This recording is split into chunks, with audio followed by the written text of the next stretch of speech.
siya, lagi ko na siyang ginagawa. Buwis-buway daw. Tawa-tawa ka pa dyan, ha?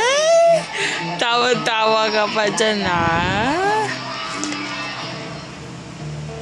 Pero sa likod ng nakakatawa niyang performance, ang malungkot niyang kwento.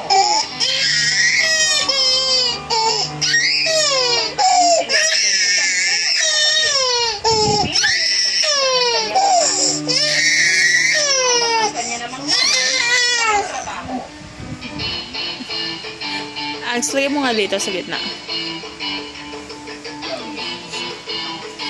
Dahil third year high school lang ang natapos si Lester, tumaasa siya sa pag-stand-up comedian at Yun.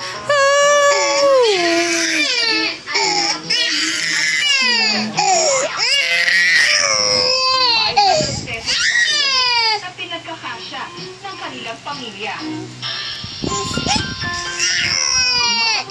Tutuusin si Lester sa mga pagsubok sa buhay. Pero muntik ang daw niyang hindi kayanin.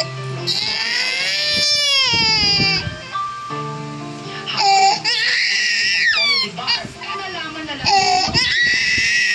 ate dahil sa sakit na